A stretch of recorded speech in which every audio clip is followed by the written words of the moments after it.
Wrestling fans, are you ready?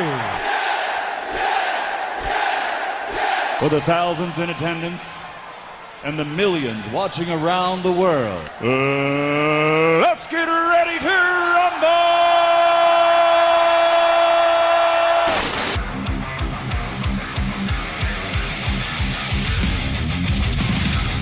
And now, please welcome at this time your hosts, Graham GSM Matthews and RJ Marceau.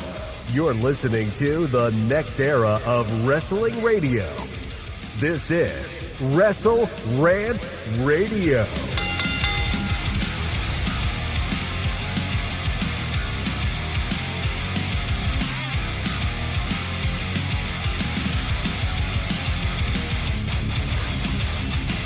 What's going on, guys? Welcome back here to WrestleRant Radio, Thursday, April 3rd, 2025. It's officially April as we get closer to WrestleMania 41 coming up in just a few short weeks. It feels like it should be Mania already. It's April 3rd, the anniversary of Mr. Marceau's two favorite WrestleManias of all time, WrestleMania 27 and WrestleMania 32. Brother, what's going on? Those are clearly not my favorite two, but we'll slide past that. But yeah, it was funny. The other day I saw... it was on Facebook. It was a memories when we went to Orlando for NXT TakeOver Orlando, and I just died laughing. I think it was like 8 years ago, and I just was crying laughing. I thought about that this morning. Yeah, 8 years ago. Mania was 8 years ago yesterday. TakeOver was 8 years ago, the day before that, yeah. Yeah, I saw it on Facebook and just died laughing. Fucking crazy. Fucking crazy. Where does the time go? Yeah, that was your second Mania, because your first Mania, the anniversary, that's coming up in a few days. WrestleMania 30. That was 11 years ago. How old does that make you feel? As you just said, 11 years makes me feel extremely old. That's nuts. So listen, they're going back to New Orleans next year as well. They were there in 2018. They're going back there next year. This year, they're in Vegas. And this year, they're doing something a little bit different. They're inducting matches into the WWE Hall of Fame for the first time, which Johnny brought up in the chat a couple minutes ago. UFC already does that, and Mr. Marceau is going to shine some light on that. Obviously, the UFC expert here on the show, so he'll talk to me about that and why they should or should not be inducting matches into the WWE Hall of Fame. But as we get going here, I'll pull up the chat in a second. New episodes every single Thursday, WrestleRant.com, WrestleRantRadio.com, and also live here every single Thursday on the channel. Be sure to like the video, drop a comment in the chat if you're listening live or after the fact. Be sure to tune in every single Thursday here on the road to WrestleMania and beyond, as we have a lot to get into here today. I'll get to some AEW talk a little bit later on, some Raw review thoughts, some Hall of Fame talk to kind of kick us off, some news on the WWE front, who might be coming back to the company, some NXT thoughts as well. Again, we got a lot to get into, and we're not going to waste any time. Let me just pull up the chat here real quick. As we get going, Johnny, I mentioned, was in the chat. Alexis, obviously, joining per usual. Daniel is here saying, I keep forgetting it's Thursday since I don't work on Monday. WrestleRant Radio, woo woo. And he also said, Alexis, don't scare off Tyreek today. We're never going to get any answers on the Love Ziggler front, but hashtag Love Ziggler nonetheless. Johnny also said, I don't like the first round matches on a pay-per-view, and Tony Khan only plans things out weekly. Hardly any long-term plans. Maybe at this point. He used to do a lot more long-term planning than he does now. But I'll talk about AEW a little bit later on. And even Alexis said, inducting matches I think is dumb, makes the Hall of Fame even less special. So let's get into that, Mr. Marceau. Let's get into that. WWE announced last week during SmackDown. Thankfully, the international leg of the tour, that international, like the leg of WrestleMania, the road to WrestleMania, is over. They were in London for Raw on Monday. And, going forward, they're going to be back in the States, thank God. And I love the international crowds, but they're a little bit rowdy and a little bit obnoxious when it comes to the chants and stuff during promos. But like I said, they announced on SmackDown last week, for the first time ever, and this has been rumored for a while, but now it's official, WWE set to induct matches into the WWE Hall of Fame, starting with Stone Cold Steve Austin versus Bret Hart from WrestleMania 13. Now, I don't know if we've talked about this before as far as something, whether I would think they would do it. I feel like if they were going to do this, they would have started 10, 15 years ago. But they're doing it now, probably as a way to get more people into the Hall of Fame ceremony. It's separate this year. It's not after SmackDown anymore. I mean, it airs after SmackDown, but it's in a separate building, and you have to pay fucking $300 to get in to watch, Michelle McCool give her induction speech. No thanks. But yeah, they're probably doing that as a marketing tactic because they did say Bret Hart's going to be there. And as we know, Stone Cold Steve Austin will be there, charging $500 for his meet and greet, but also charging you to get into the Hall of Fame as well. So initial thoughts, Mr. Marceau. I don't think it's necessary based on the title of this video, but I want to get your thoughts. Why do you think they should or should not be doing this? Yeah, I mean, I think this is strictly a UFC TKO thing. I mean, UFC's been doing it for a while now. I mean, to me, I think it's more important than like the celebrities. I mean, the celebrities they bring in, they're kind of one-off. They really don't really add anything to the company. It was kind of just they put them in there. But I feel like the matches specifically, and I know the UFC's done this as well. It's kind of like moments that either made a person's career or kind of like put them on superstardom. Like I said before, like the first one that got inducted for UFC was the finals between Stephen Bonner and Forrest Griffin, the first Ultimate Fighter season finale, and they basically said like it was so successful and that's what kept UFC afloat. Kind of scanning through the list here, there's just kind of other either big fights or like something like someone had their big first win, it kind of propelled their career. And I think similar to this, like Stone Cold and Bret, obviously it was a great match, and then it kind of shot Stone Cold into superstardom, had the double turn there. Stone Cold then went on to main event WrestleMania the year after and kind of become the star that he is now obviously became. And obviously Bret is great as well. So I think obviously depending on the matches, I feel like you should be picking the better ones. But I think immortalizing those are like people can see like, oh, that match was one of the best. This is what happened. This kind of what turned their career. So I like it better than the celebrities. Obviously, don't put all these bad matches in, but obviously I think that would be a great first one to put in. Yeah, do you think, you kind of mentioned it there, do you think this replaces the Celebrity Hall or the Celebrity Wing? Because they had Muhammad Ali going last year, so it's not like we haven't seen it in recent years. We haven't had a Warrior Award recipient in a year or two. Do you think this replaces that stuff? Yeah, I would say so. Like I said, I'm looking at the UFC, so they have 4 different wings of their Hall of Fame. It's Pioneer. Not sure exactly how they define that. I'm assuming it's someone that they say pioneered but they have some recent people on here, or last 10 to 15 years. Then they have a modern wing. Not sure exactly. Like I said, it's kind of a mix of both. Yeah. They have contributors. That seems like just people that are like either matchmakers, creators, commissioners, people that are involved in UFC, and then they have the fight one as well. So, I mean, I like I said, I think it should have.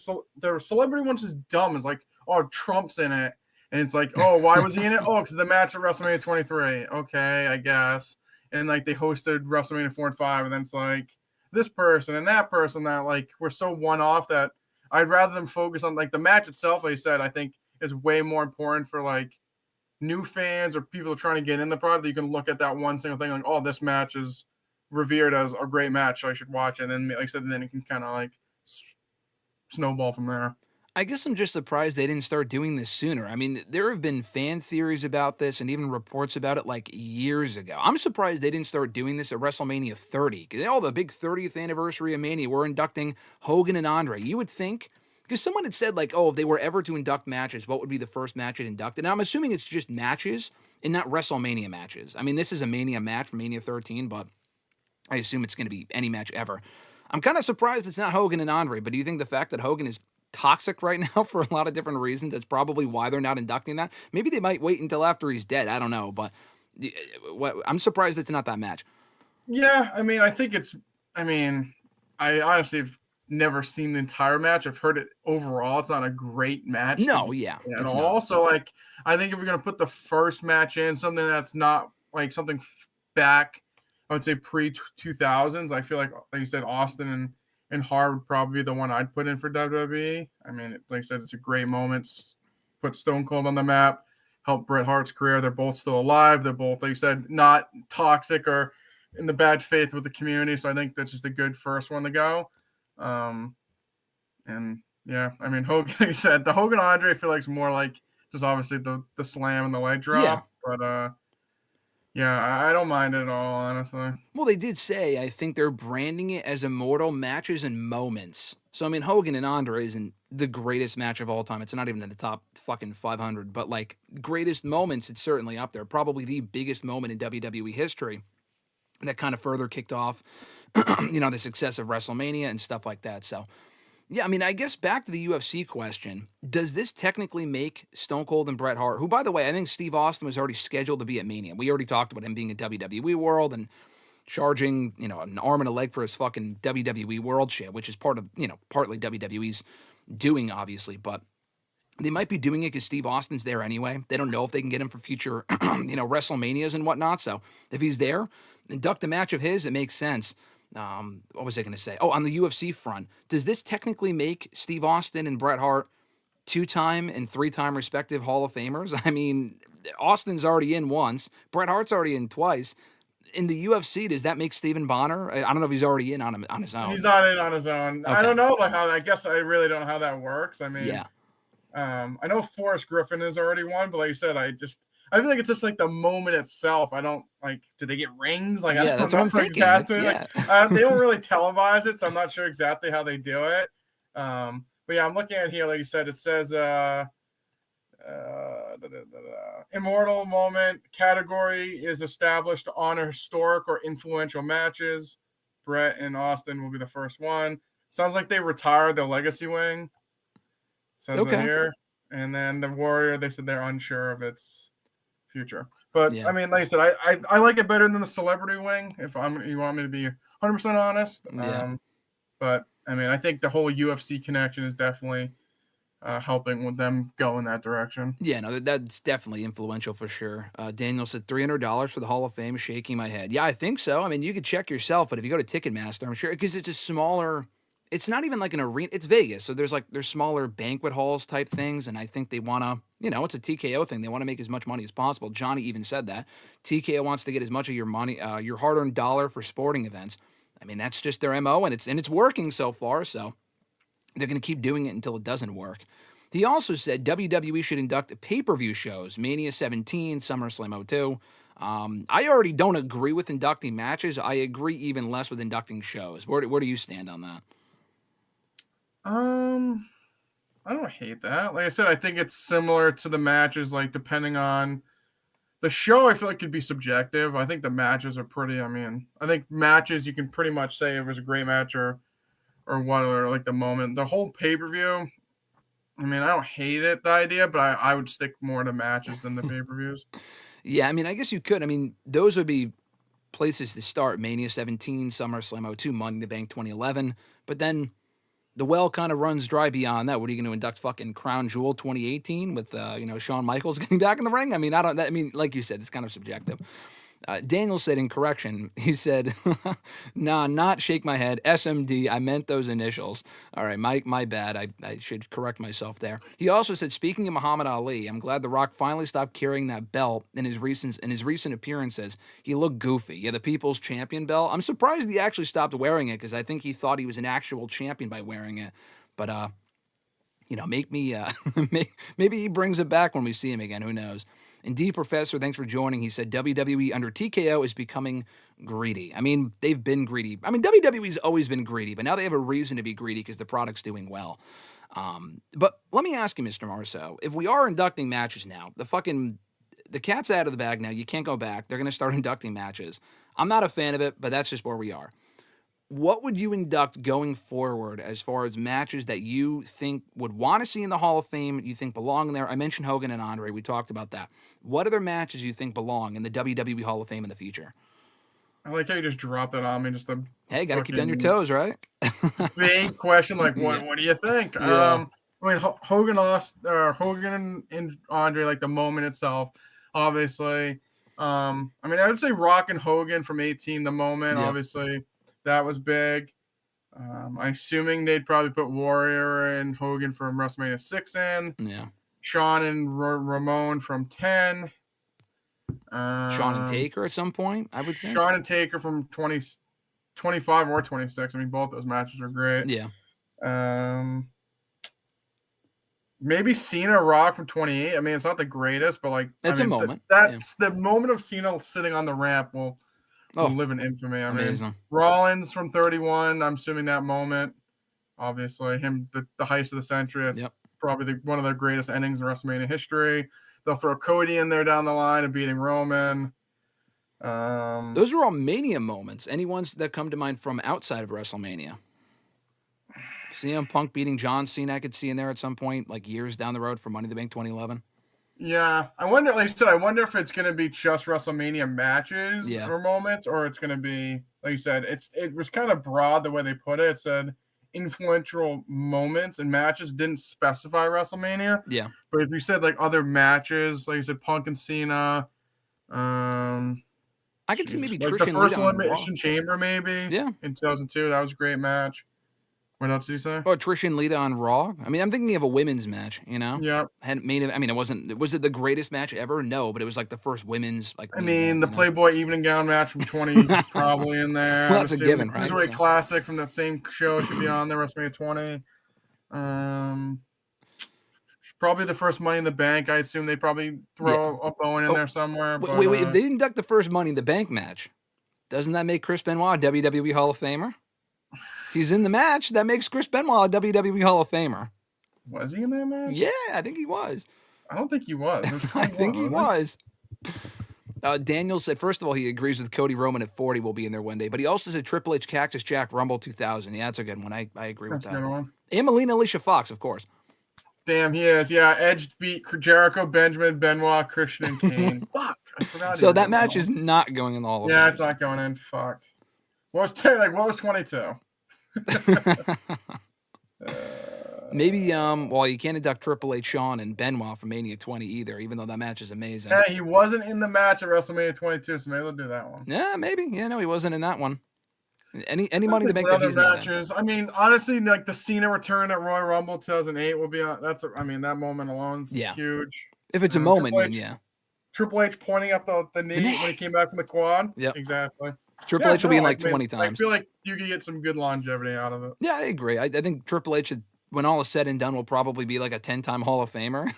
But, it is what it is. If they're worthy, then whatever. Alexa said Hogan and Andre, we mentioned that. Cody and Punk, or Cena and Punk, rather, but it's obviously too early, she said. Shawn and Taker, we said that. Rollins cashing in, you said that. Reigns and Cody, too, you mentioned that. Brock and Roman SummerSlam at the Tractor. Yeah, maybe down the road. That was a great moment, though. And then Becky, Charlotte, Rousey, first main event at WrestleMania. I mean, obviously the match isn't great, and she knows that. But, as an influential women's match, it's either Trish and Lita on Raw, which would probably go in first, in that one. I mean, as far as, like, women's, maybe Charlotte and Sasha main eventing Hell in a Cell when we were there in 2016. First pay-per-view women's main event. Yep, put it in. How low in the fucking bottom of the barrel are we going here? John Cena, RVD, One Night Stand 06. Daniel said, that's a good one. I could see that one. That's a great one. Alexis said Edge returning in the Rumble 2020. I could see that. You mentioned Cena in the Rumble. Mr. Marceau did. Justin, joining us. Thank you for joining us. He said Brock and Ambrose, Mania. Is that a real answer? Brock and Ambrose, Mania 32. Hey, today is the anniversary, if that's your favorite match. Oh, yeah, of course. Of course, probably the biggest moment not outside of WrestleMania. Daniel mentioned this. I totally forgot about it. There was a fucking dark side of the ring about it. Mankind and Taker, Hell in a Cell. I put the first Hell in a Cell in over it. Kane, Taker, Shawn. Mankind getting tossed off is one of the biggest moments in company history. Better match. Second. What'd you say? That can come second. It's come second. They both should be in there, though, for sure. Absolutely. Have you been keeping up with Dark Side of the Ring yet so far this season? I saw last week's, the Hell in a Cell one. I didn't see the Ludwig Borga one yet. The Ludwig Borga one is, I knew nothing about the guy. I thought it was interesting, and Cornette's got some good lines on that one. Good. It's definitely worth checking out. So, Alexis also said Cody returning, Punk return. I mean, how many fucking moments are we going to induct here? We're going to put Braun beating Goldberg at WrestleMania 36? Yeah, why not, right? It's a world title match at Mania. Roman beating Bray and Braun for the title to start his reign. The start of the Tribal Chief is what she's saying. Oh, I thought you meant Braun's reign. No, I think that's what she meant. Oh, okay. Justin said my pick was a joke. Justin, we almost had to kick you off the stream here when you said that. So he's clarifying. He's saying he actually was serious, but now he's saying it's a joke in retrospect. I kid, Justin. I know what you meant. D Professor said they should also add some bands that provided WWE pay-per-views with their banger songs. So what do you think WWE should induct some of them into the Hall of Fame? I mean, now we're getting a little ridiculous as far as what we're inducting into the Hall of Fame here. But if there were, that's actually a good question, though. A good evergreen question. If there were any bands that WWE were to induct into the Hall of Fame, what do you think they would be? I think one should be Limp Bizkit for pay-per-view themes, but they could also be bands for theme songs too, like Saliva. Saliva had a ton of them, I feel like. Yeah, Saliva, Rev Theory for Orton. Jim Johnston, obviously. Maybe I don't know if we're counting that. Any other ones come to mind? Who's always a Saliva, right? That's Saliva, yeah. Oh, The Weeknd at this point. The Weeknd's the WrestleMania theme again. The Weeknd should probably be in. Flo Rida? Florida should be in, yep. I forgot about him. I'm trying to think who else. I mean, fucking Headstrong just be on just for the Foley, Triple H, Bad Blood. Fucking Yep. No, him, Triple H, and Kevin Nash, Bad Blood theme vignette. Oh, yeah, Trapped. Or isn't that what the band is? Trapped. Yeah, what did I say? I don't even know what I said. Maybe I said Rev Theory, but yeah, Headstrong. Oh my God, that song slaps. Come on, that song's amazing. That song is amazing. Always. That one of the best. Hey, are we at this point? Fuck it. We'll start inducting video packages too. That one needs to go in, and so does Bad Blood 03 with Nash, Triple H, and Foley as the referee. Those two. Foley with the referee shirt. Yep. Amazing. That's a great one. Monster. We rewatched that one the other day. The Daniel Bryan one from 30. Just a B+ player. Just a B. That's a good little spot for you, Daniel. I'm going to say that to Daniel Malcolm in the chat. It's a little good spot for you, Daniel. That's a fucking good one. Downstate, yeah, Daniel said Downstate. The Chris Warren Band, DX, and Triple H, My Time, of course. Oh, Alexis mentioned Motorhead, obviously. That would be Triple H's first pick. Oh, God. Shinedown, Union Underground. They did the Raw theme in 02, the Across the Nation. For that song alone, they fucking should. Shawn Michaels singing his own song. We're going so far down the rabbit hole, but do you think they put the Montreal Screwjob in there, Daniel said? Yeah, I think they will. Well, he also said, never mind because of Vince.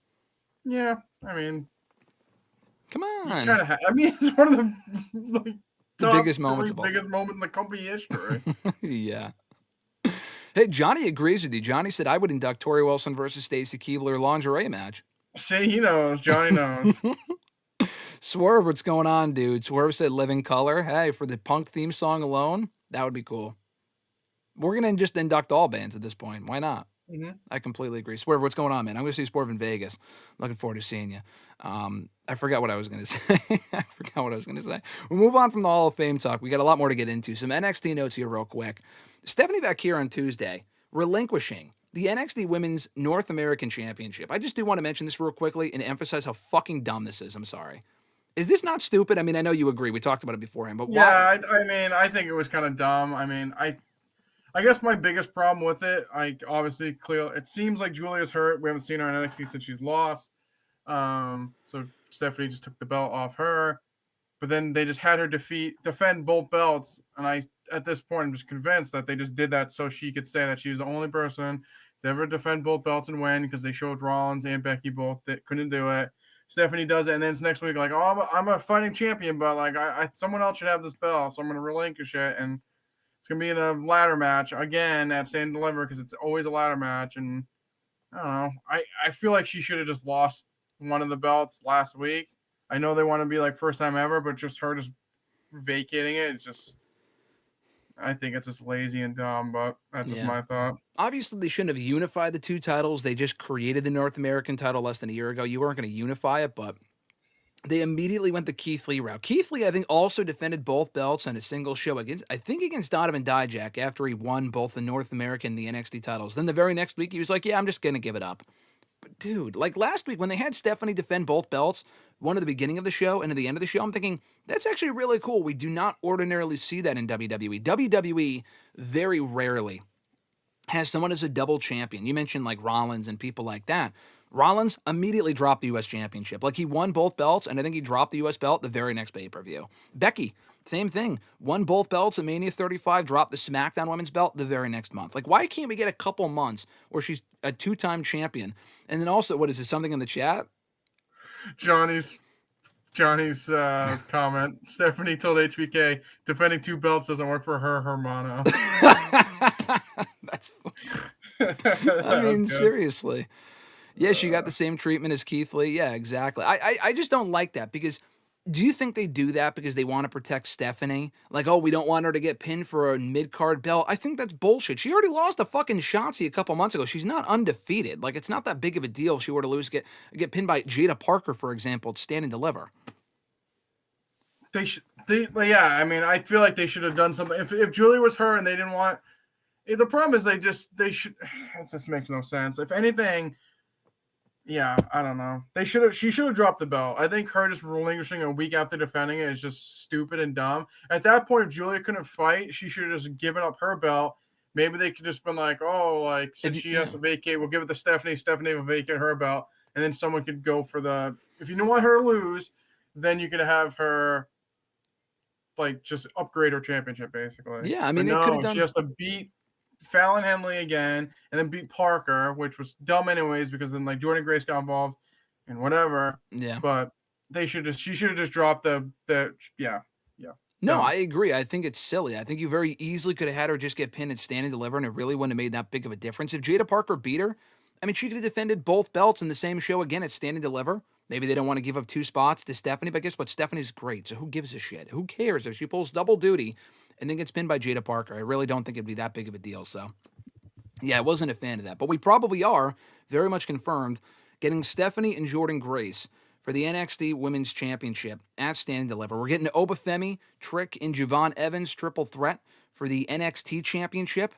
And I think they announced another match that I do not remember. I think it was the women's match that I think I was thinking. Yeah, so far it's those 2 matches in the women's ladder. Oh, yeah. So far announced. Yeah, so the card is coming together. I think the show airs at fucking 12 p.m. Eastern, but if you're in Vegas for Mania weekend, the show starts at 9:30 a.m. So get some breakfast, head on over to NXT, and obviously Mania Night 1 is later that day, so I'll probably pass that up. But anyway, that sounds like a fun show.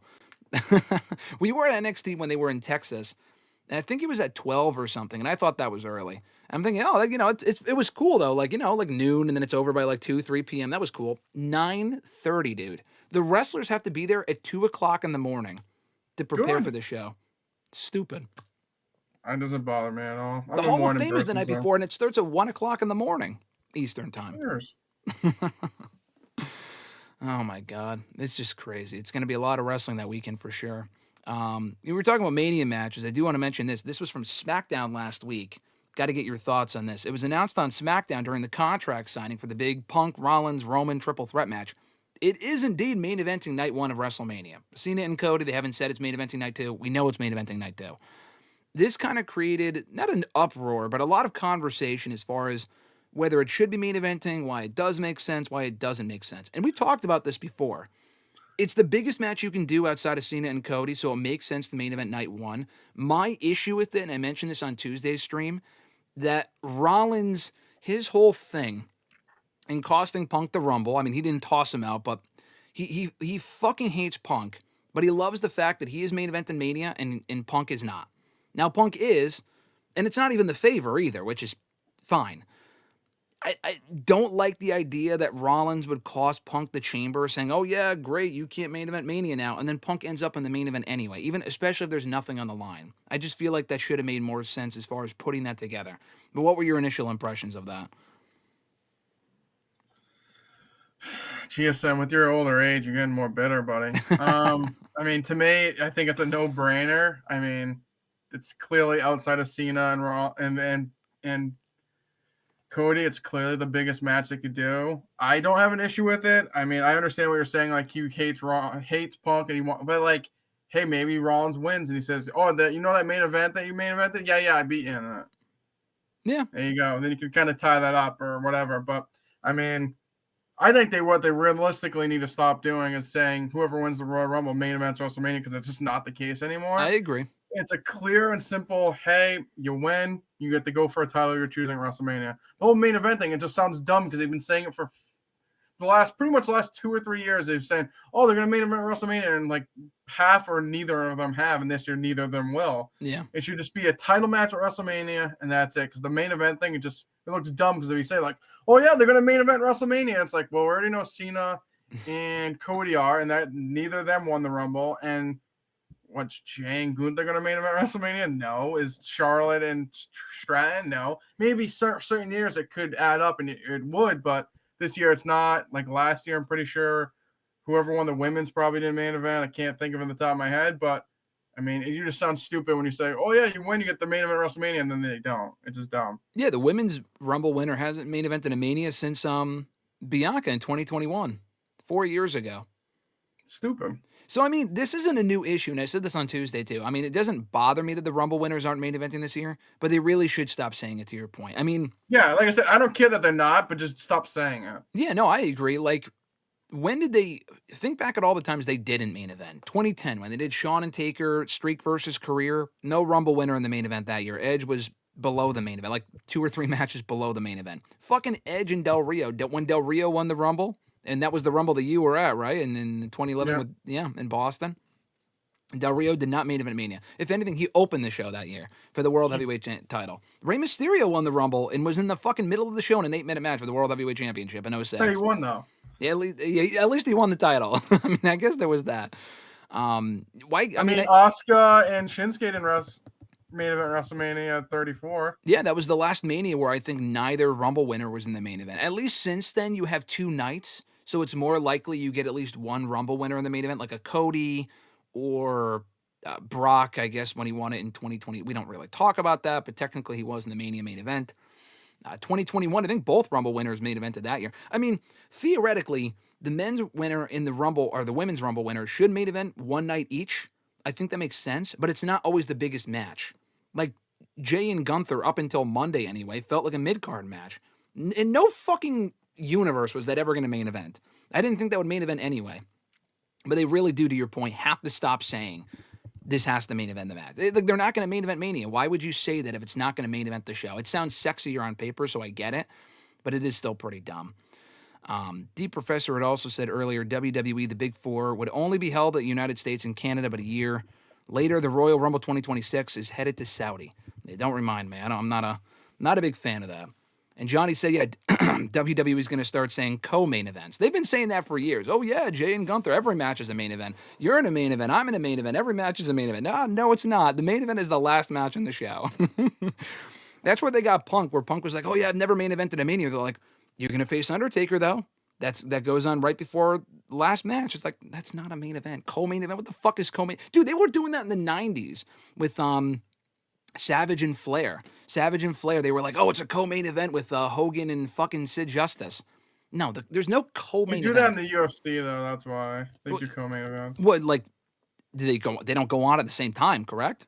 No, it's the match before the main event. I think, I get what they mean marketing-wise, but it makes no sense.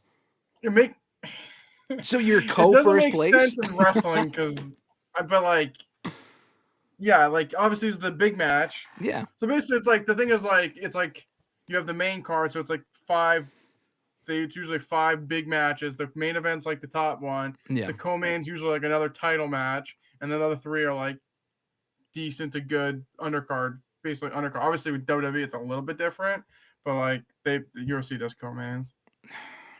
I mean, I get it from a marketing tactic, like it is a big match, but if the main event is the main event, like unless they're going on simultaneously, I don't know. For WWE, it just sounds stupider. They're gonna. You said UFC does it, so WWE's gonna start doing it too. Good. They're gonna take it from TKO. That's crazy, but yeah. So that is gonna be main eventing night 1. Jay and Gunther will not be, but hey, listen, we had a lot to say about that match last week. I was very critical of the build for Jay and Gunther, but I got to give credit where it's due. I think on Monday night they did an excellent job of kind of rehabbing the build with that angle they did on Monday night. Jay having to watch as Jimmy got bloodied up by Gunther in the middle of the ring. I thought that was great. That came after, pretty standard squash from Gunther to Jay. Jay scored some offense, and I'm thinking, okay, that's it. That's kind of underwhelming. And then they come back from commercial, and Gunther just proceeds to beat the shit out of both guys, but specifically Jimmy, as Jay had to watch on, like I said. Johnny also said, I remember when John Cena versus Johnny Ace main evented over CM Punk and Daniel Bryan. Yeah, that's 2012 in a nutshell. That's how fucking bad the product was at that point.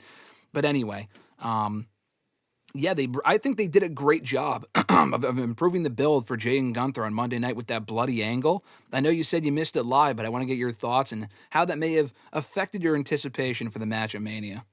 Yeah, I was watching live at work because I think it started at 3 o'clock, and then I skipped out right after the match ended. Like I saw Jay like scared Gunther or like chase Gunther off. Gunther kind of ran out like behind the hard camera side. Yep. And then it was just like him in the ring, and then went to commercial. I'm like, oh, okay, I guess that was kind of underwhelming, whatever. And then I went, and then also I came back, and I saw like a video on Twitter. It was like bloody mess. Like, it was like crazy, great. And I'm like, how did I miss this? I'm like, what the hell happened? So, I mean, it definitely. When then I rewatched it, obviously it came off amazing. I kind of wish I saw it live, but unfortunately I missed it. But no, I think definitely something we needed. I needed to heat it up. I think we all saw it going in that direction, but I'm glad they started doing it that way. And they got time to build for Mania too. They still have 2 more Raws. Do you think that if they give it the next 2 weeks, that it'll get Jay more serious? Like it'll heat up Jay a little bit, and he'll be like, all right, he'll get more intense as opposed to being out there and yeeting and doing all that other shit. No, I agree. I think it's going to make a more serious Jey Uso, which is very well needed. Yeah, that's exactly what the belt needs. Abu Sika, thanks for joining us in the chat. Great to see you, my man. He had a great question for you, Mr. Marceau. He said, Mr. Marceau, how of the profit share in the co-main events in UFC is it usually placated per show? That's a great question. Yeah, I mean, it all depends on... I'm not answering that. Dana White's It all depends on... basically just how the card's thrown out. Like the last like pay-per-view, I guess is the best way to call it. Okay. There was a title fight, and then the co-main was not a title fight. But sometimes they do make it a 5-round fight, even though it's not, because most fights are 3 rounds, 5 minutes. Title matches or title fights are 5 rounds, 5 minutes, and sometimes they switch the co-main to 5 rounds in 5 minutes. So if it's a title fight, they'll switch to the 5 rounds. But it kind of just depends on who's in the co-main, I guess, is like the payout, I guess you'd say. I mean, depending on the person. I mean, if you're a champion, assuming you're making a little bit more than like what a normal co-main would be if you're not a champion. But I mean, it depends on your star power. I mean, a lot of theirs is based on star power and kind of, they have like, some people have like get points for pay-per-view points, and just their awareness is all different. So, I mean, I think it just depends on the card. I know they've had bigger shows usually in MSG, and it sounds like they make decent money for those shows.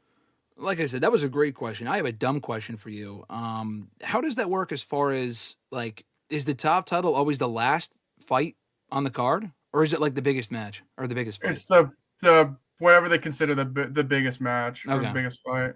So it's not always the top title? There's no top title because it's all weight classes. Well, I mean, I guess the heavyweight championship. But it's not always defended on every show, though.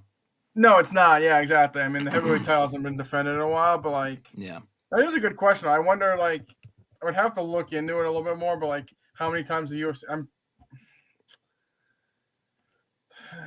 Because like you said, it all depends on the titles. Like right now, I would say like the lightweight division is probably the most popular right now, or like light heavyweight, I guess. So it's like, I wonder if looking at it, like which one's usually main event. But I would say, I'm assuming they pick whatever they think the most star power is. Like when McGregor was fighting, like obviously he was a featherweight, but like I don't think they kind of like bracket it too. It's like usually the pay-per-views, like if a featherweight's main event, usually like a lightweight or someone near their weight class is like kind of the co-main. I don't think I've ever seen like a lightweight and then like a heavyweight. Like they usually kind of switch the cards based on the weight. So I would have to look into it more, but that is a good question. I'm assuming the heavyweight usually mostly always main events, but I have to look deeper into that. Yeah, well, so what you're saying is, I guess, depending on the show, sometimes they might put the light heavyweight championship in like the main event of one show and then the heavyweight championship in the main event of the next show if they can. Correct, yeah. I guess that makes sense. Did they really have that many big fights that are non-title that they put in the main event over the top title, over the heavyweight title? Well, they have pay-per-views every month, so it's different. Like depending on the champion, some guys fight way sooner than others, so it just really depends on what's going on. Interesting. I always wondered about that. I always wondered like whether they have, because I mean, I know there were fights back in the day that were just like big attraction fights, but there was no championship on the line. Like they still have a lot of those, or is there bigger draws the championship fights themselves? The championship fights at this point are most of the big draws at this point. Yeah, that makes sense. Who is like the big draw that they have right now? It's a great question. It's turning into a UFC John podcast. Jones he hasn't fought in a while, but John Jones, I mean, I would easily say is the the best. They're the top guy right now. Really? He hasn't fought in a while. I thought he was done. No, he fought Stipe Miocic probably like 6 months ago, maybe. Wow, okay. But he hasn't fought since. Alex Pereira is probably the next guy, but he just lost. So he was kind of like their next I would say probably their next kind of cash cow, or people were very invested. He fought a ton. Like, he's older, so I would say the last like year he probably defended his belt 3 or 4 times. So like, he was on a lot and people liked him. Yeah. Besides that, they really don't have like that McGregor or like that top guy currently. They have a couple guys that the problem is too, a lot of these guys don't speak English, or like they're not. I think some of their marketability is tough because they don't speak English, so it's harder to connect with them. Because, I mean, me specifically, I don't like. It's hard to connect with someone that like they speak through a translator. Yeah.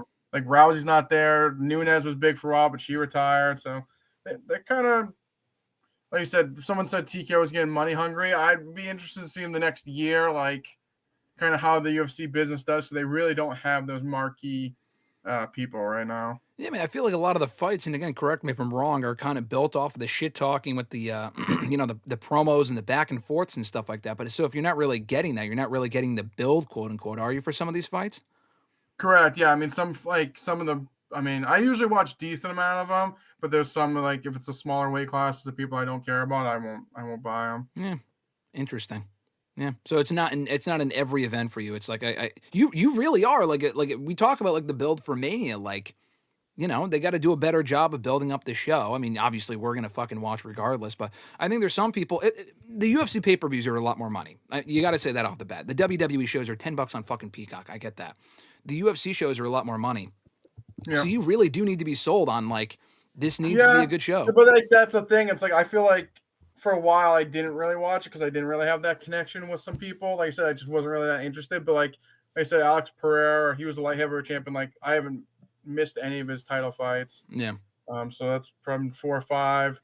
There's a couple other guys, like if they're on the card, regardless, I'm gonna watch it. And it's, like, to me, it's worth it. But like I said, there's other ones I'm like, I could miss it. Yeah, interesting. Okay. Interesting insight there from Mr. Marceau. If you guys have any UFC questions, direct them towards Mr. Marceau. He's the UFC expert.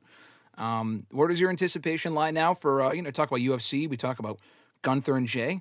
Cody and John Cena. I think they took a turn for the better on Monday night. I've enjoyed the last couple of segments. They've kind of left a lot to be desired, but what we got on Monday was good. John Cena is not facing the fans at WrestleMania. He's been shitting on the fans for weeks now, but he's not facing me. He's not facing you. He's not facing the WWE Universe at Mania.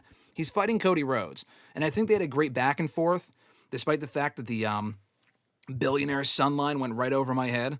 Mr. Marceau had a point that went out to me. I'm like, oh, okay, that's what he meant by that. I did not get that at all. I heard it, didn't understand it. Then after the fact, I'm like, oh, okay, that makes a lot more sense. But anyway, I thought what they did on Monday was very effective. I thought there was a lot of good back and forth lines. We were talking about on Tuesday's stream, but like the Zac Efron line was kind of weird. The whole 16-year-old thing was kind of odd. But beyond that, I thought it was a very good segment. Even Cody getting physical with Cena was very, much needed as far as building up the match for Mania and whatnot. Did that increase your excitement level for the Mania match between Cody and Cena? Like, where do you stand on that now, coming off what we saw on Monday night? Yeah, I thought it was good. I think it was. I was afraid we were going to get the carbon copy of what we got the weeks before, but luckily we didn't get that. I feel like we got more from Cody. Him laying out Cena was great. Like I said, the billionaire line was great. Don't know how you went over your head. I thought it was pretty self-explanatory, but no, I thought it was good, and I'm definitely looking forward to it. I'm hoping. I mean, it sounds like that might be the only John Cena appearance we get till Mania, which would be really dumb, but I'm hopeful we get more. I mean, last time, that would basically be the next time we see Cena would be at Mania, and the last time we saw him get laid out by Cody, he was like fucking statue dead in the middle of the ring. Yeah, no, I thought it was well done. I mean, do you think there's got to be more between these two before Mania? I don't think Cena's scheduled for any more shows in person before Mania. Do you think they have to have him, like, show up via satellite or something? I mean, what we got on Monday was good, but I feel like to have... If that was the last segment, I would have been fine with it. But we have 2.5 more weeks until Mania. They got to have him on the show a little bit more, right, between now and then, in some form or fashion? No, I agree. I think he needs to be on it. I mean, I think it'd be a shame for the next 2 weeks, 2 Raws, we don't get Cena. Yeah, that would just be stupid. I think they have to have him either via a vignette or a video package or a sit-down interview or something. They got to do something. Also from Raw on Monday, I mean, I got to, praise the good and kind of shit on the bad here, although it's not really that bad. I think they did a good job with Jay and Gunther and Cena and Cody as far as building those matches up. But again, I got to call a spade here. I think it's been very lazy with the build-up for Logan Paul and AJ Styles. I mean, they literally, X calls out Y calls out X. Let's exchange some basic insults. Will the match be great? Yes. I will acknowledge that off the bat. Am I looking forward to the match? Yes. Was I happy with the match? Yes. You're laughing over there, Mr. Marceau. Because it's not what I expected you to say. So when you went that direction, I was like, I know what you thought I was going to say. Yeah. But as far as this match goes, do you agree? I mean, again, the match will be great, but it's like AJ deserves better than this shit. And honestly, Logan Paul, not saying he deserves better, but like his matches at Mania, even the last couple of years, have gotten better builds than this. No, I agree. Very basic. To me, it's... Yeah, I mean, I guess I'm not that invested in it. Obviously, the build has been great, but, I mean, I think compared to a couple of years ago, his builds are obviously a lot better, but, I mean, to me, it's just another match on the card. It doesn't really affect, it's not something I'm, praising or against. It's just will kind of be there, but I would definitely agree with the build is lacking compared to past years. I will say, though, at least AJ isn't in. I'm glad that he's not in a multi-man match for the Intercontinental title. They could have very easily put him in a multi-man match with Breakker and Penta. Wasn't really super hot on Balor pinning Penta on Monday. If you were going to do that, have Dom pin Penta or have Balor pin Breakker to earn a title shot. Pinning Penta, I mean, it wasn't one-on-one. Didn't love that. But, they pretty much set that matchup. Didn't really make it official, but we know we're headed in that direction. One last thing from Raw. This, I think, is what you thought I was talking about. The Women's World Championship picture. They main evented the show on Monday. Io and Rhea had another very good match, I thought, for the Women's World Championship. Ended exactly as you would expect. And a no contest, double DQ, bullshit finish. This didn't really bother me. And again, I've been shitting on the build. This wasn't great, but it wasn't awful either. It was just kind of more of the same. It made Bianca look stupid. I mean, Rhea looks like a baby regardless at this point. She's very upset and getting mad at Bianca for just doing her job as the referee and whatnot. But Bianca calling for the bell because Io drop-kicked her by accident, she looked like a baby for that. Io did not do anything on purpose. Rhea did. Io did not. And then they just lay each other out. Rhea stands tall. And they still have yet to make the match official. Mania's in 2 or 3 weeks. We need a fucking graphic for this match. I mean, they only have half of the Mania card official at this point, which is fine if Mania's coming up in a few more weeks. But they only have 2 more Raws and I guess 3 SmackDowns if you include this Friday and the Friday right before Mania. But what was your take on this whole thing? I mean, was this good, bad, or somewhere in the middle for you? It was more of the same for me. Yeah, it was more of the same with me. I feel like we didn't really get any kind of... we got no resolution. At this point, I'd rather have just because at least if there was a double DQ and Adam Pearce was like, you know what, you guys can't figure this out. With Bianca involved, this is going to be a triple threat. But like I said, Bianca got her, she got involved, Rhea hit her, and then Io accidentally hit her, and there was like, oh nope, double DQ. If anything, Bianca should have DQ'd Rhea because Rhea put her hands on her. Yeah. On purpose. Yeah. But like I said, next week we're going to get oh no, a triple threat, and it's just, at this point, I'm just the build, I'm kind of over at this point. I know where we're going. It's been terrible, and there's no real way to fix it. It's been terrible. There's no way to, actually culminate this. So next week we'll get it. That's going to be a triple threat, but it's just stupid. Johnny, I love you, but he said next week should be Rhea versus Bianca for the title shot with Io as the special guest referee. Absolutely not. Absolutely not. I would not do Rhea and Bianca before Mania. I would not do that unless it's on pay-per-view. And then it just reversed. We'd get the same. The problem with that would get the same thing. Someone would accidentally hit Io, and then it'd be the same. It'd be the same outcome. And I wouldn't do Bianca and Raw and Rhea on a random Raw to throw it away. Bianca and Io maybe, but technically as of now that's the Mania match, so you're not going to do that on Raw. Same shit, different day. The build has been not great, but I know the match will deliver, so it's hard to complain entirely because I'm looking forward to the match. I just think the build has left a lot to be desired. I said that about Cena and Cody earlier before this past week. He also said hopefully Travis Scott and The Rock appear on the next 2 Raws. I wouldn't hold your breath. Rock did make an unannounced appearance on Raw last year in Chicago before Mania. Could he do the same this year? Yes. Do I think he will? No, I don't. They're in Chicago on Friday for SmackDown. Ray Phoenix making his debut. You excited for that? Can't wait. Animo. Looking forward to that. Travis Scott, though, is the Mania theme. I was going to ask you about this earlier, and I forgot. Alexis and I have this, not debate going on right now, because I'm on the same side as her. Where do you fall on the weekend doing the Mania theme? Dylan and some other people that we talked to, not a fan of it. They think it's garbage. They keep bringing them back. I think it's fucking cool they're using the weekend. Where do you fall on the weekend as the Mania theme for the 6th consecutive year? It's the new fucking streak, dude. Where do you fall on that? Thought it was Travis Scott. It is, but they announced him as the second Mania theme. Timeless.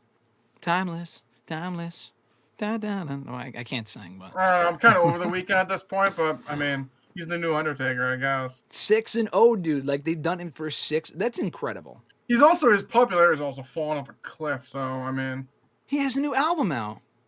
Yeah, but like he was like here, yeah, like 3 or 4 years ago. Now he's like no one even talks about him anymore. I mean, after the Super Bowl, like he kind of like he did have like obviously he had those great songs. I mean. What's that? Blinded by the Light. I don't even know. Yeah, Blinded Lights. Yeah, that song's great, and he had a couple other great ones, and then it's like it has fallen down. I mean, I'll admit it. It's true. Yeah, I mean, I guess. I mean, I'm not the biggest Weeknd fan, but he definitely has some good songs. What's your favorite Weeknd song? Blinding Lights. Yeah, me too. Alexis. I would have to also look. I mean, honestly, if I looked at Spotify right now, I probably could rip off a decent amount of good Weeknds. That's the only one that's popping in my head right now. I haven't listened to Weeknd forever. Let's see. Richie said Starboy. I mean, Starboy's an original, but that song slaps. Alexis is not liking. Richie said Timeless is definitely the weakest of the Weeknd Mania songs. I don't know if I would agree with that. Last year's Gasoline wasn't good. I'm a freak when it comes to the Mania songs, so I remember all this stuff. That's what last year's song was, yeah. The Gasoline. Save Your Tears, was that one? Save Your Tears slaps. I don't know if you know that song. Yeah, no, they used Save Your Tears for the for Mania 31, I think. Save your tears for another day. Yeah, it's a good one. Yeah, I mean, my all-time favorite Starboy. It's not really a WrestleMania song, but it's a good song. Alexis wanted you to know that she called Timeless months ago. She did say Timeless will be the Mania theme, and I said, guess what? You're crazy. They're going with Fiend. It's been the Mania theme since last year. You're fucking nuts. And then they announced this Timeless song as the secondary Mania theme, and she lost her shit. So guess what? I don't know what the song. How's it go again? Can I get it one more time? Fiend or Timeless? Timeless. I know what Fiend is. You just say it 1,000 times. Yeah, that's the lyrics. Timeless. I just know that the main chorus, which goes timeless, timeless, timeless, da da da da, something like that. I don't know the rest. You'd have to Spotify it. I know that's Playboy Cardi. Playboy, yeah, Playboy Cardi's in the song, yeah. God, ever since I don't know that. I honestly have no idea what the song sounds like. Whether they've been like promoting it, I couldn't. They just starting on SmackDown last week. Yeah, Alexa said "Save Your Tears" was amazing. Timeless, ooh, timeless, time. Ooh, timeless. Well, yeah, it's a timeless. Fucking bop. Come on, it's a good song. It's no Wrestle Wop or whatever. I don't know what it sounds like. You don't know when it's been on the radio a couple times. What was that song that you wanted me to sing a couple weeks ago? I don't listen to the radio, so. Oh, okay, there you go. What song? Yeah, I don't listen to the radio, so I couldn't even tell you what it sounds like. What's that song that the ball kid did? Oh, Jello? Yeah, Jello. Tweaker. Spreaker? Tweaker. Squeaker? Tweaker. Oh, Tweaker. Play the song. She wants me to play the song. I'm gonna get fucking copyright stricken. I'm not gonna play time. He's listening to it. He's listening to it right now. Tweaker should be the Mania theme. Let's see. You don't want these lyrics of watch. Okay, I can't say that. I can't. How do you sing Tweaker? I'm not swerve. Oh, bend that corner. Whoa. He's jamming to Timeless over there. I'm trying to figure out why Tweaker can't be the Mania song. It came out in 2025, didn't they? Tell me what they talking about. I ain't fucking listening. Let your thoughts run your mouth, but ain't touching dividends. I can't say that word. I ain't from the South, but kick it with my Memphis twin. I can't take a loss. I'm always going for the win.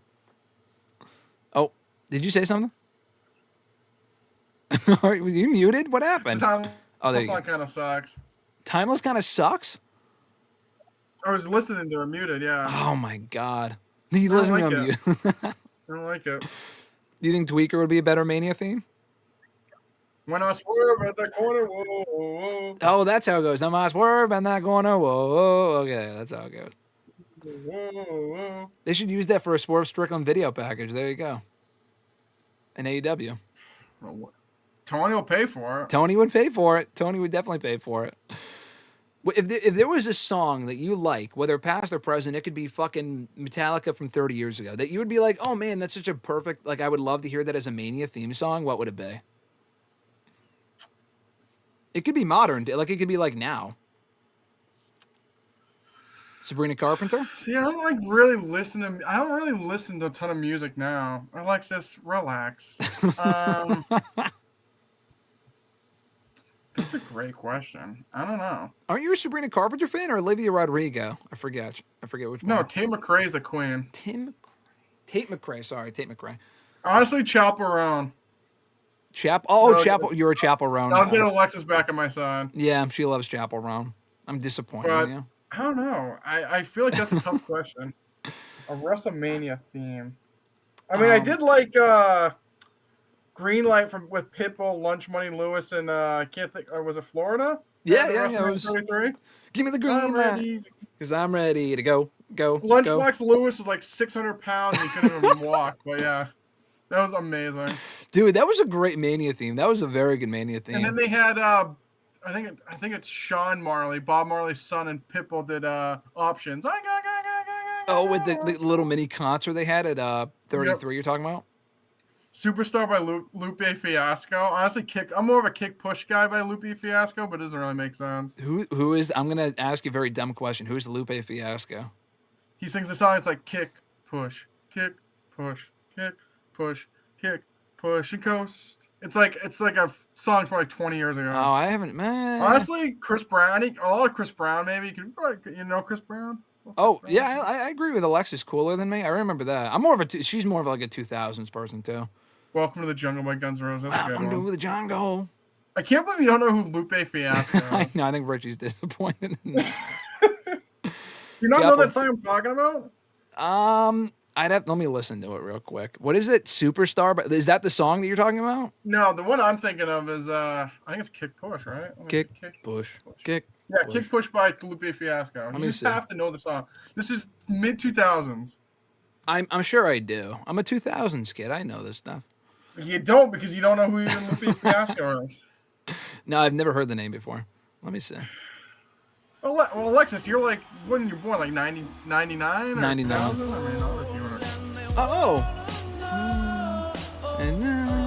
Superstar. Yeah, I get it. Oh, yeah. You are what you say. Yeah, I know that song, yeah. A superstar. I'm not in the Kick Push train, but I don't know what that is. But I know what the Superstar is. Yeah, Sean O'Malley from the UFC comes out to Superstar. Okay. Oh, that's cool. That would have been a good Mania 39 song when they were in Hollywood.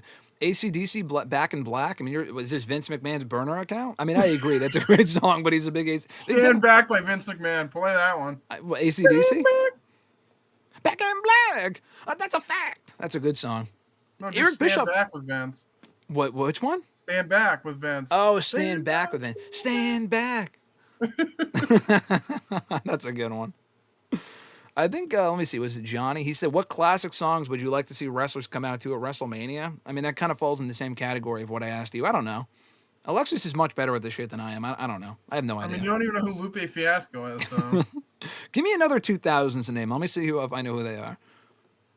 Who's in the same realm as Lupe Fiasco? 50 Cent? 50 Cent was way bigger, but yeah, it was the same.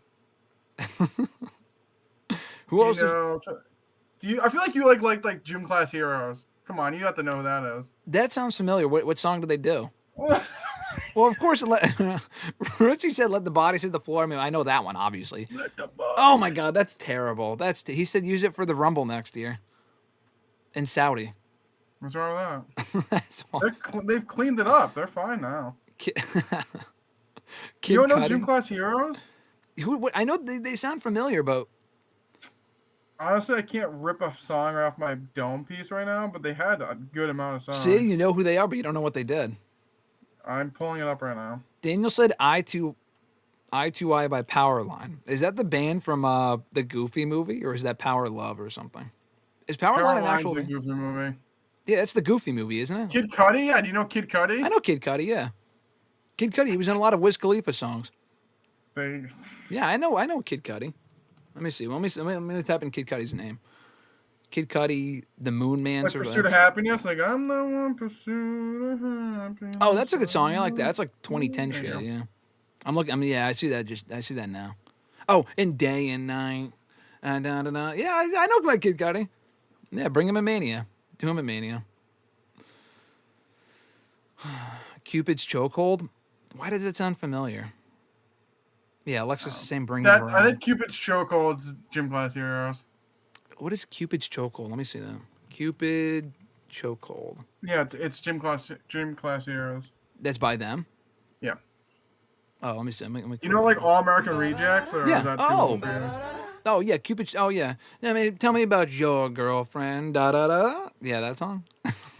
Yeah, like I said, do you know like All American Rejects? Is that too old for you? Or? No, I don't. Yeah. Okay. You're older than I am. You're like a fucking infant now. I am. I'm a baby. Alexis probably doesn't even know All American Rejects. No, she was still rocking the cradle at that point. She warped my mind. What's like the All American Rejects like top song? I like Dirty Little Secret. Like, that's Dirty Little Secret. There you go. See, Graham knows. Who has to know? Yeah, We're getting copyrighted. We're so good. Yeah, I know exactly. Oh my God, we're going off the fucking rails. Yeah, Wizard Khalifa. Yeah, I know Wizard Khalifa. Give me Knocked Loose performing at Mania. So more 50-year-old white people can get mad again. Who's Knocked Loose? I don't know. You guys are not speaking my language. Do you know who Knocked Loose is? I don't know who that is. Oh, Walk This Way by Aerosmith? Yeah. Alexis knows who that is. I'm assuming it's someone new and hip and... Well, Smells Like Teen Spirit is... Johnny must be a 90s, 80s guy because he's talking 90s music. Yeah, I know that shit. Hardcore punk rock band, yeah. Who? Knocked Loose? Oh, okay. All right. Walk This Way. I can go for Aerosmith. Smells Like Teen Spirit. If you're gonna use that song, then you got to bring out Diamond Dallas Page. Oh, Gives You Hell. I'm gonna give you Evanescence, dude. Evanescence is classic. They've had a few. Oh, Mania or WWE themes, yeah. Easily. Wake me up inside. And Poppy too. Poppy, like, who the fuck is that? Poppy? Is that who sings Rhea's theme? Or am I way off? No, Poppy was the girl that was in NXT a whole bunch. She like sang with like Io Sky in NXT. Not Rhea. Io sang? How'd that go?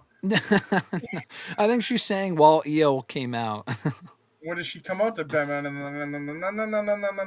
I think they sang a different song for her. Yeah. She just sings that. I could do that. Well, All Star by Smash Mouth. Theme in NXT, wasn't it? What? Io's. Did she have that song in NXT? Yeah, wasn't the same theme. Yeah, no. And I'm saying this woman Poppy did a song and Io came out. She did no. It was not. What did she do? Damage control. Damage control. We got the time. We take the pinfalls. Exactly. No lies detected there. All Star by Smash Mouth. Give me that. See, they could. Why hire Poppy to do Io's theme when you have Mr. Marceau doing it right here? I can do it. I'm pretty good at it. I like the damage control one better. Damage control. I just need to do like a nice, better like Asian accent, but yeah. I Have the Tigers, another good one. Holy shit. This has turned into a music and UFC podcast. We take the pinfalls is crazy because it is. Yeah, that's the updated version, yeah. That's been the updated version since 2023. Oh my God! All right. Well, I'm gonna go through the predictions here for Dynasty real quick in the men's and Owens Owen Hart Cup. Do you want to stick around, or do you want me to let you go? I can stick around. I don't know any of what's going on, but I can stick around and give you some thoughtful insight. Perfect. All right, give me 1 second here. I'm going to give my predictions, and I'll ask Mr. Marceau as well for the men's Owen Hart Cup. I'm going to pull it up on my end. If you look at the video, I got it pulled up here. Yeah. All right. I'm going to pull up the brackets for everyone watching on YouTube right now. We'll start with the men's Owen Hart Cup. They announced the bracket last night. Will Ospreay versus Kevin Knight in the first round. Brody King versus Konosuke Takeshita. Mark Briscoe versus Kyle Fletcher. Adam Page versus a wild card who I fucking hope is not Jeff Jarrett, but I could totally see that being the case because he faced him last year in the Owen Hart Cup, and Double J is all about winning the Owen Hart. No thanks. No thanks. But so some of these matches are taking place on Sunday at the pay-per-view. I'll get to that in a couple minutes, but Ospreay, Kevin Knight, they actually just signed him. That's got to be an easy win for Ospreay, right? Don't know Mr. Knight, but I'm going to go with Will Ospreay. Yeah. All right, Kevin Knight is great. So that match is happening on Sunday. Easy win for Ospreay. Brody King, Takeshita. I mean, Brody King never wins when it matters most. I mean, Konosuke, easy win here. I don't see him on the card, but I think. Yeah. No, Brody King. Who did he faced Mark Briscoe. Takeshita. Yeah, Takeshita. Yeah, I don't think this match is. Some of the matches are happening on Sunday. Some Yeah, of them the are only not. one I see on here is the Knight Ospreay, and it looks like Mercedes is facing Julia Hart as well. Yeah, so only 2 first-round matches. Then the other matches are different. Briscoe Fletcher win for. I don't even know why. Love Briscoe. I don't know why he's in this thing. Easy win for Fletcher. What'd you say? To lose. To lose. Yeah, exactly.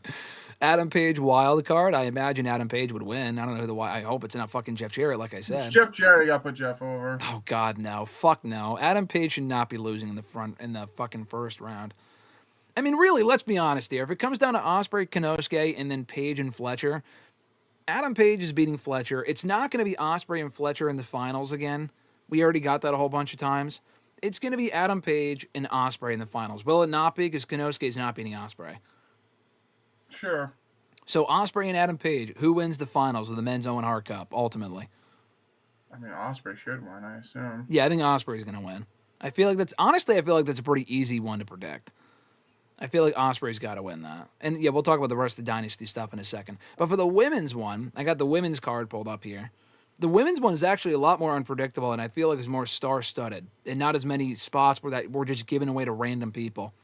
Jamie Hayter, Billy Starks, first round. Thunder Rosa versus Chris Statlander, first round. Julia Hart, Mercedes Moné, and Harley Cameron versus Athena. Why is Mercedes even in this? Because she's going for the main women's title. She has like 1,000 of them. Oh, she wants another one. She's the belt collector. Come on. She wants the main women's title. It makes sense. She's facing Julia Hart. Mercedes wins, right? Yes. Yeah, and Athena beats Harley Cameron, I would think. Yes. So Mercedes and Athena, they're feuding right now. The two of them are feuding. How does that match go in the semifinals? I mean, Mercedes doesn't lose, so I would assume Mercedes wins. All right, Mercedes goes to the finals. On the other side, Jamie Hayter, Billy Starks. I think Jamie Hayter, I would fucking hope would win. I would hope so, but I feel like they haven't seen her on TV in forever. So yeah, she should definitely win. Rosa Statlander, probably. I think Statlander would win. Yeah, I think Statlander would win. Yeah, Thunder Rosa really hasn't done a whole lot lately. So Jamie Hayter, Statlander, then Moné and Athena. You said Moné in the finals. Moné versus Hayter or Statlander? Probably Hayter, right? I would say Hayter, and then Mercedes beats her, so we can laugh and move on. So, do you actually think Mercedes is going to win the whole thing? Why not? Okay. I'll go Jamie Hayter. It would be nice for Jamie, but we're going to do her and Tony. I feel like they have had a whole bunch of matches, but I feel like they're going to do Jamie and Tony, get Jamie the belt back, first of all. Second of all, unless Megan Bain wins this weekend, which we'll get into. But Moné and Athena, I think, is the match they're headed to. Yeah, we'll see. So I feel like that's probably what it's going to come down to. Going to Dynasty, though, some of those matches are happening on the show. Let me pull up the Dynasty card. Hold on. Well, you already mentioned Ospreay and Kevin Knight and Mercedes and Julia. Yeah, so that way Ospreay wins, Mercedes wins. Hurt Syndicate versus The Learning Tree. Big Bill and Brian Keith. Apparently it was supposed to be Brian Cage and Lance Archer. Or what a threat they would have been. Apparently Brian Cage got hurt, so that's not happening. Hurt Syndicate wins. I mean, yeah. What is this? Dynamite? I mean, come on, Rampage. No, what's this, Dark? You would think. Speaking of the Learning Tree himself, Chris Jericho versus Bandito, mask versus title for the Ring of Honor World Championship. I don't think Bandito goes unmasked, so I feel like this is a pretty simple win for Bandito. Hopefully, getting the belt back. I would think. Yeah, I would say so. I would say Bandito wins the belt back. I highly doubt he's getting unmasked. Yeah, I agree. Daniel Garcia, Adam Cole for the TNT title. No time limits and no outside interference. I think Garcia wins. Kellogg's breakfast title. Oh, no, TNT. Okay. TNT title, yeah.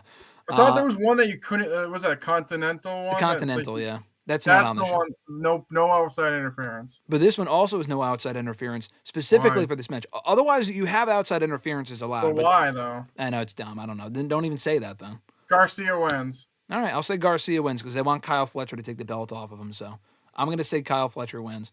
Yep. Death Riders versus Rated FTR for the trios titles. They're headed for a split with Edge and FTR, or Cope, I'm sorry, not Edge. Death Riders. Death Riders definitely win. Terrible. What? That's a match that makes sense. The Death Rider shit is awful, though. I know it's your favorite storyline, but it's still pretty bad. Kenny Omega, Ricochet, Speedball, Mike Bailey for the international title 3-way match. A match that is definitely not for Mr. Marceau. Who do you think wins this match? I would assume Omega retains. Yeah, I think Omega retains. He just Omega retains, Ricochet goes to Collision, and Speedball goes to ROH. Timeless Tony Storm versus Megan Bayne, AEW Women's World Championship. They've been really pushing Megan Bayne lately. I'm going to say Megan Bayne wins. Really? Wow. Yeah. I mean, I feel like Tony just won the belt back from Mariah. So she did. I mean, if you're going to go all the way, I guess you put the belt on Bayne. But like I said, I just feel like Mariah just had the belt, lost it to Tony. I think Tony will probably win, but I'm going to go out on a limb and do a bold. I'll say Tony retains. All right, I'm going to do a bold pick and say Megan Bayne wins. I got to have at least one bold pick on the show. And then another, main event here, or the main event, last match. Jon Moxley, Swerve Strickland, AEW World Championship. Did the Death Riders, did their run end, or does Swerve take home the title for the second straight year of Dynasty? I think Moxley retains. I think Moxley retains too, but I was hoping you would give me some sort of optimism. No, I think Moxley retains. I think he'll hold the belt till All In. Yeah, no, I could see that. I could definitely see that. I don't want to see that. I really hope Jon Moxley retains. No. I take that back. Yeah, you just said it. I clipped it. Clipped it and everything. No, I really want Swerve to win so we can move the fuck on from this garbage. But do you think the climber of Mount Everest, Darby Allin, is probably the one taking the title? And if he doesn't die on Mount Everest, if he doesn't die in Everest, yes. On Expedition Everest at Epcot? Yes. Yeah, I think so too.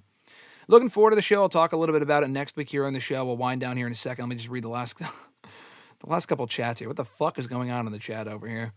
Let's go Fozzy, LOL. Listen, I love Fozzy. Daniel, I feel like you're making fun of Jericho. Jericho, the learning tree is awful, but as an artist, as a singer, I think Fozzy's great. Richie said he was the best Muppet. The wild card might be Josh Alexander. I could see that because apparently he is signed and whatnot. I could totally see that. I don't think he beats Adam Page, nor do I think he should. Richie said the wild card is clearly Eugene. I was thinking the same thing, but I guess we'll have to wait to find out in a couple weeks. Swerve said love. I think he said love home Ospreay. I think he meant homie Ospreay. He's been working with the younger wrestlers as of late, and Fletcher versus Hangman is going to be gold. I think that's going to be a great match. Ospreay is awesome, though. Johnny said they need to rehabilitate Kyle's push. He's fine. He lost to Ospreay in the cage, but I think he'll survive. Oh, love how. Now, I thought he said like homie. Love how Ospreay. That's what he meant to say. Swerve meant to say. Yeah, no, I agree. Mercedes can go kick rocks. Richie is not a Mercedes fan, so you can join the club. I know you're not a Mercedes fan. Where the F is Mariah May, Swerve said. She lost the title. Get ready for WWE. I can't wait. This kid, if this happens, if Mariah May goes to WWE, you heard it here first. He said it last week here on the show. Mariah May is going to WWE. Graham will poo-pooed my idea so fast. I said it was the dumbest thing I've ever heard. I'm like talking into existence. Listen, I'm not having a great year here as far as the Cena heel turn. I said that was awful, like never gonna happen, stupid, never gonna happen. It happened. The weekend is not gonna be the Mania theme. Not gonna happen. Alexis is gonna hold this shit over me till the day I fucking die. And now you're gonna hold it over me when Mariah May goes to WWE. I really should just stop predicting shit because I'm very wrong. So just do the opposite of what I'm predicting. Richie said, I just want Swerve to end this abysmal Mox title reign. Yeah, I think we all fucking do. Johnny said Monet and Athena should not be facing each other in a tournament. It's I agree. I agree with that. RJ also agrees with that. Preach to the choir. But I mean, it's a first of many though, right? I mean, come on, it's a first of a series. It's fine. Yeah, but that's like having like Charlotte and Becky in a tournament. Yeah. Yeah, I guess that's true. They should have saved the first match for a pay-per-view. That should have been the Dynasty match. That could have been the first round match. And you could have done that on Sunday. That would have made sense, right? Instead, we're probably going to get it on Collision or something. Hopefully Dynamite, but you know what I mean. This is one of the least interesting AEW pay-per-view cards. Yeah, the build, they only started building towards it 3 weeks ago, so I kind of get it. Millennial Noob joining us as we wind down here. Thanks for joining. Kenny Omega just for Ricochet to eat the pin. He also said Bane for the win. All right. I hope Bane wins. I don't think she will. Do we have like an updated height on Speedball Mike Bailey? Is he 5'4" or 5'3"? Whatever the lower one is, I'd probably go 5'3". How long do you give him until he's in Ring of Honor or on? I'd say he's the new Action Andretti. He'll be gone in like a week. After he loses on Sunday, we won't see him again. Hopefully not. I hope that's not true. I like the guy. I'm also tired of the. He's only been around for a week or two. You don't like it? He's just not my cup of tea. I will tell you though, he does not sell a lot of stuff. He's not a seller, so he's going to take a lot of offense. How could he? I mean, he's only 5'4" and 110 pounds. How could he sell? I don't see the hype at all. I don't know. People are talking him up. I don't see it. That's fine. I think the guy's a very good worker. Put some shoes on, you buffoon. Well, he's taking after Matt Riddle and the Von Erichs. That's it. Hopefully not the Von Erichs. Hopefully only so far. Is Johnny your burner account? He said Megan Bayne going to Ring of Honor once she loses this weekend. I actually don't mind Megan Bayne, but yeah. Doesn't mind Megan Bayne. That was one of the signings that you like. I don't like her stoic face. She never changes her facial expression. That's what I don't like. Got a great look. No real charisma from what I've seen. Richie knows what I'm talking about. Need more Mariah May. Why? I don't know how to spell and announce that, but yes. Yeah, Weissman Gucci. I think that's how you pronounce his name. Mariah May in WWE, she's going to look great. But TKO is going to be skyrocketing when she signs. Push Charlotte to the retirement home, right? Mariah May right on. Perfect. Big Mariah May fan right here is Mr. Marceau. She is a star. She's a star. She is a star, which is why she's staying in AEW. I mean, she hasn't been on TV in weeks. That's how Tony books you. He pushes you to the top, makes you a star, and then you don't do anything, and then you go to check notes WWE. Whoa! So she's taking. We said this last week, but she's taking after Jade Cargill then. And Ricky and Ethan Page, yeah. Everyone else. Tony fumbled. Tony fumbled. I heard that chant on Tuesday. That was funny. Were you starting that chant in the crowd? Yeah. Fernando, you're joining now, but we're literally about to end. He said, "What's up, everyone? I am late." Fernando, great to see you. Better late than never, but we're about to end. But I hope you're doing well, dude. And then last chat here, great chat to end on. Yobi Spingucci said, "You not knowing your Love Ziggler nickname, Graham or GSM, is also a black mark." But I'm not the only one, Mr. Marceau. Do you know your Love Ziggler nickname? I mean, you didn't either. It's both of us. I honestly don't know. I'm You're still thinking about it, honestly.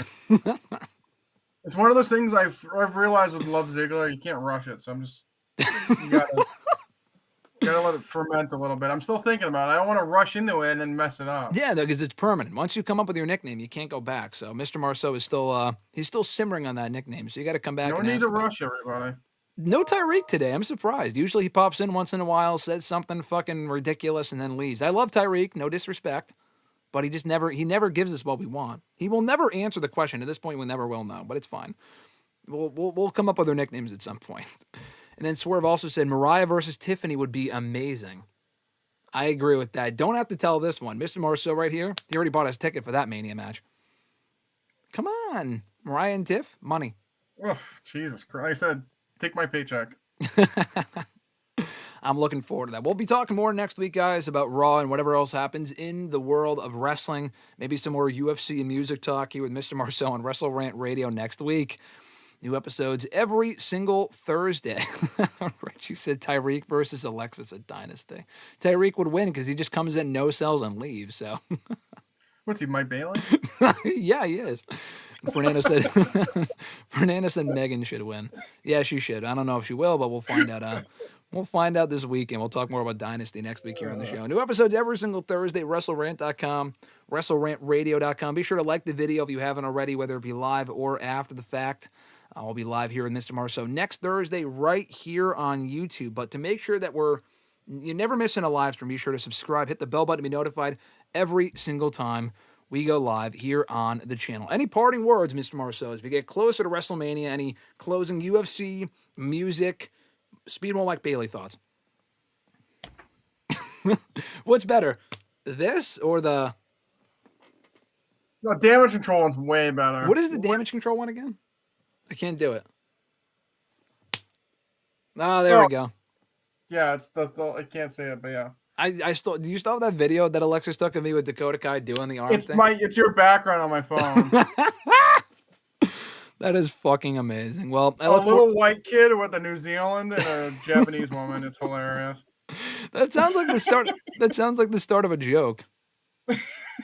So we got a white guy, a Japanese woman, and a New Zealander at a leave a bar. Oh my god, that is amazing. Well, Mr. Marceau, enjoy the weekend. I'll catch you next week, brother. And yeah, for Mr. Marceau, I'm Graham GSM Matthews.